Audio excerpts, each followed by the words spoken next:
One of the most powerful ways to heal and purify your body, to give your body a reset, not just physically, but spiritually.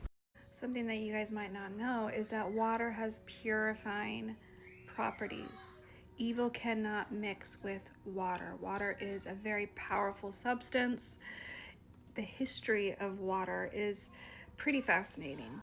All I can say is if you've ever stood in the rain, maybe like back east on a thundery, warm, humid evening, and just the rain's pouring down, and you just stood right under it, letting it just fall and drench you. If you've had that experience, then you are one of the lucky ones, because that is the most purifying experience a person can go have. That's easy to obtain.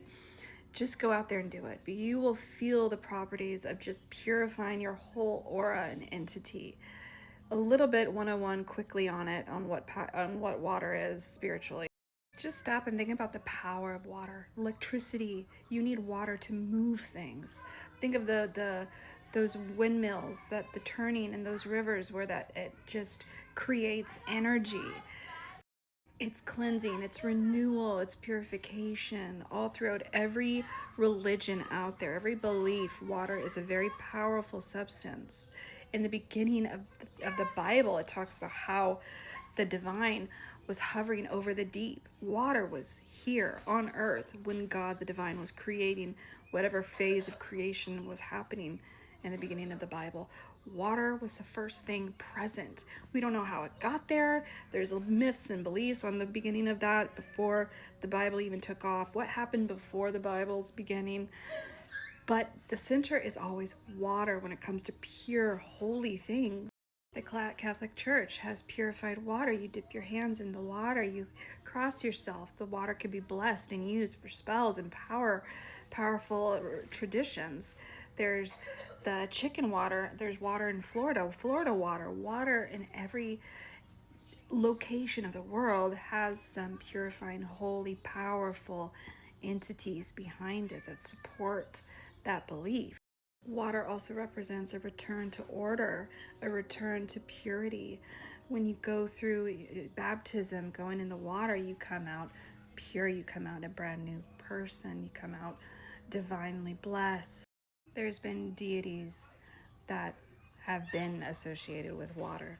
So all that to say, water is something that you should go to if you need a reset, if you need to be purified, cleansed, if you feel like this negative energies, especially empaths, we collect, we soak in energies. The better you get at controlling that your aura, yourself, the better you can get at making sure you don't suck in any negative ones. But regardless, it is so good to do this ritual to kind of reset your body, and it involves water. If you don't get the opportunity to go stand underwater, like the rain, or dip yourself into a local spring or ocean, somewhere that's nature, the best thing that I always typically do is take a bath. But I have to bless and purify the water first. I fill up the bathtub. I add in some moon water that I have used for moon rituals, fresh water that had been left out overnight, over whether it be a new moon or a full moon. There was one, I have a collection of waters from different days and powerful days where energies were just really potent, like the eclipse, new moon, or whatnot. And I will sprinkle in some of the water into my bath to purify it, really energize it. There is some water I cherish. I try not to use too much of. I actually bought water from Florida. A lot of people do that because that's one of the most powerful waters you can find. And there's some in Mexico. Chicken water is also another very powerful substance of water. I'll sprinkle angelica root. I could sprinkle lavender, sprinkle other herbs based on what you're kind of looking for. I light a candle. I make sure there's no artificial things around, other artificial energy like electricity. Try to make sure all the electricity around the bath is off or turned off. Candle, fire right next to the water. Fire is another powerful spiritual substance and energy that has its own unique properties. I'll do a video about fire later, but having that around the bath as well will kind of energize that bath experience and the water. Dip yourself into it. Make sure there's nothing on you. Take this off. Take all metals. You are alchemizing yourself. You're purifying yourself, especially if you're an alchemist. Take the rings off. Make sure there's not a single thing on your body. You're going to be purely drenched. You're going to dip inside, completely submerge yourself into this water. Stay there and hold your breath for 8 seconds. Before you go down, I want you to inhale for 8 seconds. Go underneath, count 8 seconds, come up, and release for 8 seconds.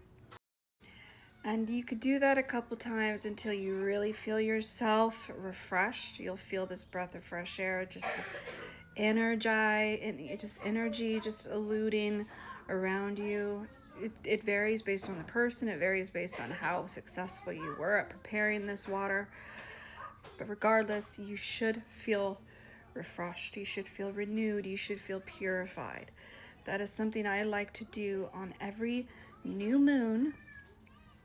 Every single one. I try not to miss one, or at least a couple in between. Especially empaths, you need to just rejuvenate yourself because of the energy you soak in.